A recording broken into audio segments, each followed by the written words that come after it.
رب اشرح لی صدری ویسر لی امری واحلل عقدۃ من لسانی یفقہوا قولی۔ السلام علیکم ورحمۃ اللہ وبرکاتہ۔ آج ہم تیسرے جز یعنی تلک الرسل کی کچھ جھلکیاں دیکھیں گے۔ سب سے پہلے اللہ نے اپنے رسولوں کے بارے میں بتایا کہ جو ہدایت کے کام پر مامور ہیں ان کو اللہ نے ایک دوسرے سے بڑھ چڑھ کر فضیلت عطا کی۔ رسول بینات لے کر آئے، پھر بھی اختلاف رونما ہوا، اس لیے کہ اللہ کی مشیت یہ نہیں تھی کہ اللہ زبردستی لوگوں کو ہدایت پر جمع کر دے۔ پھر اللہ تعالیٰ نے فرمایا کہ خرچ کرو اس سے قبل کہ وہ دن آئے جسے یوم لا بیع فیہ ولا خلۃ ولا شفاعہ کہتے ہیں، کہ جس دن نہ کوئی خرید و فروخت ہوگی، نہ کوئی دوستی کام آئے گی، نہ کوئی سفارش چلے گی۔ اس کے بعد آیت الکرسی ہے، اللہ لا الہ الا هو الحی القیوم، جو ہم پڑھتے بھی ہیں۔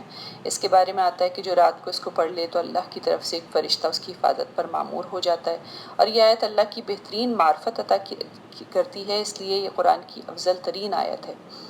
اس کے بعد فرمایا لا اکراہ فی الدین، کہ there is no compulsion in دین، کہ اس کا مطلب یہ نہیں کہ آپ مسلم ہونے کے بعد جو چاہے کرتے رہیں، بلکہ اس آیت کا مطلب یہ ہے کہ اسلام لانا یا نہ لانا آپ کی مرضی پر ہے، چاہے تو مسلم ہو جائیں چاہے تو کافر ہو جائیں، لیکن جب ہم مسلم ہو گئے تو اس کے بعد فل سبمیشن از ڈیمانڈڈ۔ اس کے بعد فرمایا فَمَن يَكْفُرْ بِالطَّاغُوتِ وَيُؤْمِن بِاللَّهِ، جس نے طاغوت کا انکار کیا اور اللہ پر ایمان لے آیا، اس نے نہ ٹوٹنے والا سہارا تھام لیا۔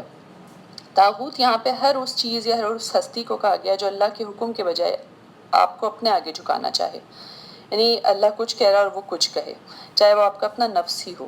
پھر روشنی اور تاریکی کی مثالیں دی گئیں کہ ہدایت جو ہے وہ اصل میں روشنی ہے اور تاریکی جو ہے وہ گمراہی ہے۔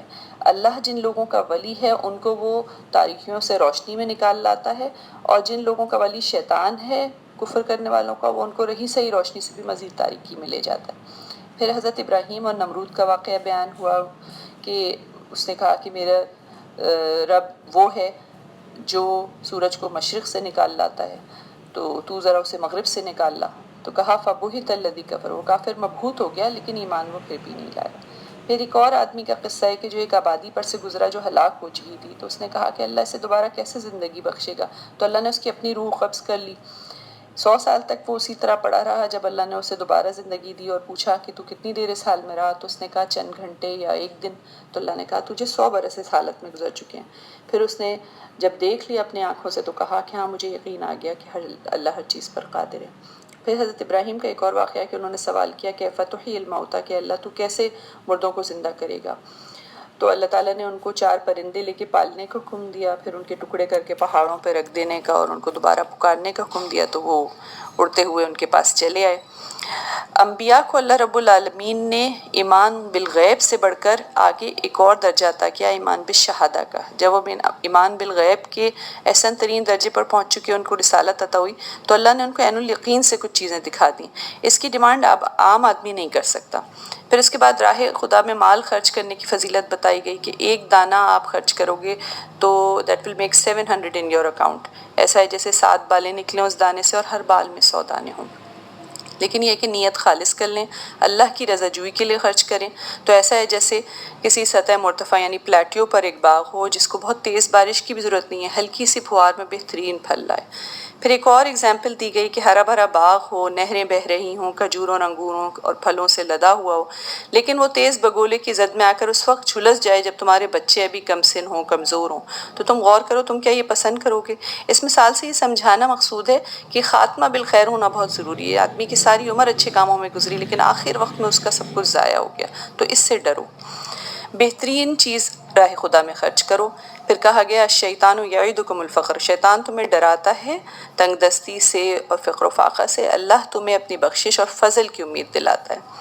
اس کے بعد حکمت کا ذکر کیا کہ وَمَن یُؤْتَ الْحِکْمَةَ فَقَدْ أُوتِیَ خَیْرًا کَثِیرًا، کہ جس کو ہم نے حکمت عطا کی اسے خیر کثیر عطا کی تھی۔ حکمت کا لغوی مطلب تو وزڈم ہے کہ صحیح وقت پر آدمی کو صحیح بات سمجھ آ جائے، لیکن قرآن میں ایک اور جگہ فرمایا وَلَقَدْ آتَیْنَا لُقْمَانَ الْحِکْمَةَ أَنِ اشْکُرْ لِلَّهِ، ہم نے لقمان کو اس کی حکمت عطا کی تھی کہ اللہ کا شکر گزار ہو۔ پھر بتایا ہدایت اللہ کے ذمے ہے، راہ خدا میں خرچ کرنا تمہارے اپنے لیے بھلا ہے۔ ان کو دو جو راہ خدا میں کام کر رہے ہیں ان کی نشانی یہ ہے کہ لا یسألون الناس الحافا، وہ لوگوں کے پیچھے پڑھ کر مانگتے نہیں ہیں۔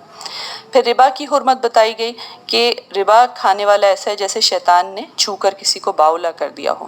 پھر فرمایا یمحق اللہ الربا ویربی الصدقات، اللہ سود کا مٹ مار دیتا ہے اور صدقات کو بڑھاتا ہے۔ پھر سود کھانے والوں کو صاف کہا فَأْذَنُوا بِحَرْبٍ مِّنَ اللَّهِ وَرَسُولِهِ کہ اللہ اور اس کے رسول سے جنگ کرنے کے لیے تیار ہو جاؤ۔ اس کے بعد ایک بہت پیاری آیت ہے وَإِنْ كَانَ ذُو عُسْرَةٍ فَنَظِرَةٌ إِلَىٰ مَيْسَرَةٍ کہ اگر تمہارا قرض دار جو ہے وہ تنگ دست ہے تو اسے ہاتھ کھلنے تک مہلت دو۔ اس آیت کے پیچھے ایک بڑا پیارا واقعہ ہے کہ حضرت امام احمد بن حنبل اور حضرت امام شافعی ہم عصر تھے۔ حضرت امام احمد بن حنبل سارا دن حدیث کا درس دیتے، ساری رات عبادت کرتے، اور امام شافعی کے حق میں بہت دعا کیا کرتے تھے کہ اللہ ان کو اچھا رکھ۔ اور ایک دن ان کا پیغام آیا کہ میں آپ کی طرف آ رہا ہوں۔ 6 مہینے کی مسافت تھی۔ جب وہ پہنچے امام شافعی تو امام احمد بن حنبل نے اپنی کم سن بچی سے کہا کہ تم ان کا بہت خیال رکھنا، یہ میرے استاد ہیں۔ پھر اس کے بعد بچی ساری رات دیکھتے رہی کہ والد صاحب مصلی پہ کھڑے عبادت کر رہے ہیں اور امام شافعی بستر پہ سو رہے ہیں۔ پھر اس نے صبح فجر میں پانی بھی گرم کر کے رکھا، والد صاحب نے وضو کیا، اذان ہوئی لیکن امام شافعی نہ اٹھے۔ پھر والد صاحب نے جب آواز لگائی امام احمد بن حنبل نے کہ چلیں جماعت کھڑی ہو گئی ہے، تو وہ بستر سے نکلے اور وضو کیے بغیر ہی سیدھے مسجد چلے گئے۔ اس کے بعد واپس آئے تو انہوں نے ناشتہ بھی اچھا ڈٹ کے کیا۔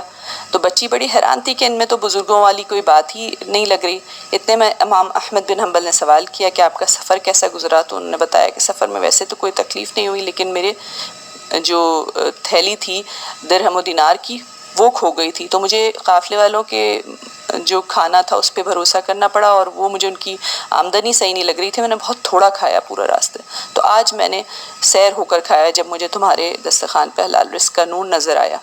پھر انہوں نے پوچھا اچھا آپ کی رات کیسی گزری؟ تو کہنے لگے کہ بس رات تم نے جب عشاء میں تلاوت کی اور وہ آیت پڑھی وَإِنْ كَانَ ذُو عُسْرَةٍ فَنَظِرَةٌ إِلَىٰ مَيْسَرَةٍ، تو میں نے سوچا کہ اسلام میں تو قرض کے لین دین کی اساس بھی اخلاق پر ہے، اور پھر میں نے اس سے سوچا کہ فلاں مسئلہ بھی اس سے نکلتا ہے، فلاں بھی۔ ساری رات میں جب 108ویں مسئلے میں پہنچا تو تم نے آواز لگائی کہ فجر کی جماعت کھڑی ہو گئی ہے، تو میں اٹھ کے نماز کے لیے آ گیا۔ اب وہ بچی بڑی حیران بھی تھی اور اسی نے یہ واقعہ بیان بھی کیا ہے کہ پھر مجھے سمجھ آیا کہ وہ ساری رات عشاء کے وضو سے تھے۔ اسی لیے کہتے ہیں کہ ایک عالم کا ایک رات کا غور و فکر ایک عابد کی 1000 راتوں کی عبادت پر بھاری ہوتا ہے۔ اس کے بعد آیت دین ہے جس میں بتایا گیا کہ ڈاکیومنٹیشن از ویری امپورٹنٹ، اور گواہ ضرور مقرر کر لو جب قرض کا لین دین کرو۔ پھر آخری رکوع ہے سورہ بقرہ کا، اس میں بتایا آسمان اور زمین میں جو کچھ ہے اللہ کا ہے، اور یہ صرف اس کا حق ہے کہ جس کو چاہے معاف کرے اور جس کو چاہے عذاب دے۔ پھر اس کے بعد جو آخری 2 آیات ہیں ان کے بارے میں ایک اور جگہ بتایا کہ یہ عرش کے خزانوں میں سے ایک خزانہ ہے جو نبی کریم صلی اللہ علیہ وسلم کو عطا کیا گیا۔ یہ ہجرت سے 1 سال قبل واقع معراج کے وقت پہ نازل ہوئی، جو بہت شدید مصائب کا زمانہ تھا مسلمانوں کے لیے، اور یہ ایسی کفایت کرنے والی آیتیں کہ جو رات میں سونے سے پہلے ان کو پڑھ لے گا یہ 2 آیتیں ہی اس کے لیے کافی ہو جائیں گی۔ یہاں سورہ بقرہ ختم ہوتی ہے اور پھر سورہ آل عمران کا آغاز ہوتا ہے۔ اس کا زمانہ نزول غزوہ بدر اور احد کے بعد کا ہے، دونوں غزوات میں پر تبصرہ اس میں کیا گیا ہے۔ پھر کہا گیا ہم نے کسوٹی اتار دی ہے، اور فرمایا گیا کہ آیات محکمات ہیں اور آیات متشابہات ہیں جو قرآن کے اندر ہیں۔ محکمات وہ ہیں جس میں احکام بیان ہوئے، اور متشابہات وہ ہیں جیسے جس میں بتایا گیا قبر کی زندگی کیسی ہوگی، برزخ کیسا ہوگا، عالم ارواح کیسا ہوگا، اور پلسرات کیسا ہوگا یا میزان کیسا ہوگا، وہ ساری چیزیں جو ہم ابھی دیکھ نہیں سکتے۔ تو فرمایا گیا جن کے دلوں میں ٹیڑھ ہے وہ فتنے کی تلاش میں متشابہات ہی کے پیچھے پڑے رہتے ہیں اور ان کو ہی معنی پہنانے کی کوشش کرتے ہیں، حالانکہ ہدایت جو ہے وہ احکامی آیات سے ملتی ہے۔ آج کل اس طرح کے بہت سے ٹیکسٹ اور کتابیں بھی آ رہی ہیں جس میں بتایا گیا کہ میں قبر سے نکلا تو ایسے فرشتوں نے مجھے اپنے پروں میں لے لیا، تو یہ چیزیں کبھی ہمیں سیدھی راہ کی طرف نہیں لے جا سکتی۔ پھر بتایا کہ جو ایمان لانے والے ان کی دعا ہوتی ہے ربنا لا تزغ قلوبنا بعد اذ ہدیتنا وہب لنا من لدنک رحمہ، کہ اللہ تو ہمارے دلوں کو ہدایت دینے کے بعد کجی یا ٹیڑھ میں مبتلا نہ کر، بے شک تو فیاض حقیقی ہے۔ پھر کفر کا رویہ اختیار کرنے والوں کو تنبیہ کی، بدر کے واقعے سے سبق لینے کا کہا کہ کافر گروہ تعداد میں بہت زیادہ تھا، پھر بھی اللہ نے فتح و نصرت سے جس کو چاہا نوازا۔ پھر فرمایا گیا عورتیں، اولاد، سونے چاندی کے ڈھیر ہوں یا نشان زدہ گھوڑے ہوں یا مویشی اور کھیت یا فارم ہاؤسز یا جو بھی کچھ ہمیں نظر آتا ہے، یہ چند روزہ زندگی کی جو آرائشیں ہیں، لیکن اللہ کے پاس بہت بڑا اجر ہے۔ پھر کہا ایمان لانے والوں کی دعا کیا ہوتی ہے کہ ربنا آمنا فاغفر لنا ذنوبنا وقنا عذاب النار، کہ اے رب ہم ایمان لائے، ہمیں معاف کر دے اور تو آگ کے عذاب سے ہمیں بچا لے۔ اور ان کی صفات بتائیں کہ وہ لوگ ہیں جو صبر کرنے والے ہوتے ہیں، صدقات دینے والے اور سچ بولنے والے ہوتے ہیں، اور یہ عبادت گزار ہوتے ہیں اور خرچ کرنے والے ہوتے ہیں، اور یہ وہ لوگ ہیں جو سحر کے وقت پہ اللہ سے توبہ استغفار کرتے ہیں۔ پھر کہا ان الدین عند اللہ الاسلام، کہ دین اللہ کے نزدیک صرف اسلام ہے۔ جو لوگوں نے اختلاف کیا ہے، ایک دوسرے پر زیادتی کرنے کے لیے کیا ہے، اور نبیوں کو قتل کرنا یا ایسے لوگوں کو قتل کرنا جو انصاف کا حکم دینے کے لیے اٹھیں، ایسا کام ہے کہ جس سے ان کے سارے اعمال ضائع ہو گئے ہیں۔ اس کے بعد پھر اس باطل عقیدے کی تردید کی جو سورہ بقرہ میں بھی گزر چکا ہے کہ لن تمسنا النار الا ایاما معدودات، کہ ہمیں جہنم کی آگ نہ چھوئے گی الا یہ کہ چند روز۔ پھر وہ بہترین آیت ہے جو ہم بار بار پڑھتے بھی ہیں، قل اللہم مالک الملک تؤتی الملک من تشاء، کہ بے شک اے اللہ تو ہی ملک کا مالک ہے، اور جس کو چاہے تو ملک عطا کرے اور جس سے چاہے تو چھین لے۔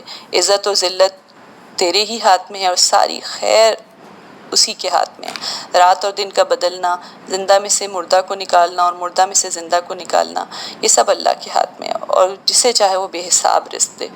پھر فرمایا کافروں کو دوست نہ بناؤ۔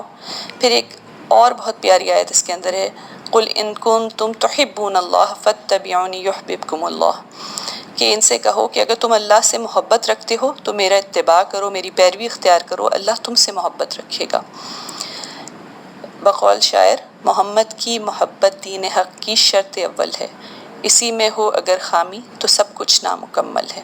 یعنی رسول کی اطاعت سے جو انکار ہے وہ آدمی کو اسلام سے خارج کرنے کا باعث بن سکتا ہے۔ پھر آل عمران کی اس عورت کا ذکر ہے جس نے کہا کہ میں اپنا بچہ تیری راہ میں وقف کر دوں گی، لیکن پھر بڑے تعجب سے کہا کہ میرے ہاں تو لڑکی پیدا ہو گئی، تو اللہ نے اس لڑکی کو قبول کر لیا اور اس کا نام مریم رکھا، اور اس نے دعا کی کہ میں اسے اور اس کی آئندہ نسل کو شیطان مردود کے فتنے سے تیری پناہ میں دیتی ہوں، تو وہ دعا قبول ہو گئی۔ حضرت زکریا کو اس لڑکی کا سرپرست بنایا گیا، اور پھر اللہ تعالیٰ نے ان کو اپنی بہت بڑی خدمت کے لیے چن لیا کہ حضرت عیسیٰ کی معجزاتی پیدائش ہوئی، اور انہوں نے بڑا حیران ہو کے کہا کہ کیسے ہوگا، تو اللہ تعالیٰ نے کہا کہ کن فیکون، کہ اللہ تو جو چاہتا ہے وہ کرتا ہے، بس کہتا ہے کہ ہو جا اور وہ ہو جاتی ہے۔ پھر اس کے بعد فرمایا گیا کہ یعلمہم الکتاب والحکمہ، کہ حضرت عیسیٰ کو اللہ تعالیٰ نے کتاب اور حکمت کی تعلیم دی۔ حضرت عیسیٰ کے معجزات کا ذکر ہے، اور معجزات بتانے کے بعد فرمایا کہ اللہ کی بندگی اختیار کرو۔ اس میں حضرت یحییٰ کی معجزاتی پیدائش کا بھی ذکر ہے۔ پھر حضرت عیسیٰ نے جب سوال کیا کہ من انصاری اللہ، کہ کون ہے اللہ کے راستے میں میرا مددگار، تو صرف چند حواری تھے جنہوں نے جواب دیا کہ ہم ہیں۔ اور پھر اللہ تعالیٰ کہتا ہے کہ انہوں نے مکر کیا، وَمَكَرُوا وَمَكْرَ اللَّهُ وَاللَّهُ خَيْرُ الْمَاكِرِينَ۔ انہوں نے کیا مکر کیا کہ روم کے بادشاہ سے مل کر حضرت عیسیٰ علیہ السلام کو پھانسی دلوانے کی کوشش کی، لیکن اللہ تعالیٰ کہتا ہے کہ میں نے عیسیٰ کو اٹھا لیا اور ان کی میت سے پاک کر دیا۔ وہ جس کو وہ حضرت عیسیٰ کے بجائے چھڑانا چاہتے تھے، اس کی شکل اللہ تعالیٰ نے حضرت عیسیٰ سے متشابہ کر دی تھی۔ پھر اس کے بعد آیت مباہلہ ہے کہ نجران کا وفد یہ ساری باتیں سننے کے بعد سمجھ گیا کہ حضرت عیسیٰ اصل میں وہی ہیں جو نبی کریم صلی اللہ علیہ وسلم بتا رہے ہیں کہ اللہ کی حکم سے معجزاتی پیدائش، جیسے حضرت آدم بغیر باپ کے پیدا ہوئے اس طرح پیدا ہوئے ہیں، لیکن پھر بھی وہ مان نہیں رہے تھے ضد میں۔ تو کہا کہ اچھا آؤ ہم سب مل کر ایک دوسرے پر لعنت کرتے ہیں کہ جو جھوٹا اس پر اللہ کی لعنت ہو، اور لیکن ان کی پھر ہمت نہیں پڑی، وہ مقابلے پر نہیں آئے تھے۔ پھر کہا گیا شرک سے بچو، حضرت ابراہیم سے نسبت کا حق ان کو ہے جو توحید پر قائم ہے۔ پھر نبی پر جو نازل ہوا ہے اس پر صبح کو ایمان لاؤ اور شام کو انکار کر دو، یہ ایک چال پھر یہودیوں نے چلی، لیکن اس کا بھی کوئی فائدہ نہیں ہوا۔ پھر اہل کتاب میں بتایا گیا کہ اچھے بھی لوگ ہیں اور کچھ برے بھی ہیں، لیکن ان کا عقیدہ یہ کہ امیوں کے معاملے میں ہم سے پوچھ گچھ نہیں ہوگی، اس کی تردید کی گئی کہ یہ غلط ہے۔ پھر جھوٹ اللہ کی طرف منسوب کرنا، اس کو منع کیا گیا اور کہا کہ اس پر سخت وعید ہے۔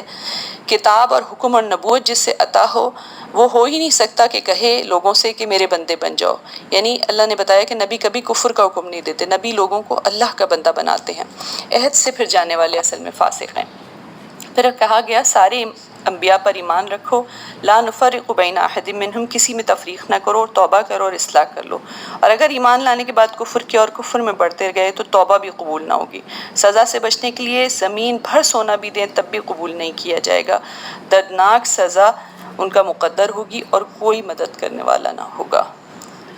یا رب العالمین، ہم سب نے جو کچھ پڑھا ہے اور سنا ہے آج اس کو ہمارے دل میں اتار دے اور ہمارے عمل میں شامل کر دے۔ ربنا تقبل منا انک انت السمیع العلیم وتب علینا انک انت التواب الرحیم وصلی اللہ تعالی علی خیر خلقہ وآلہ وصحبہ اجمعین برحمتک یا ارحم الراحمین.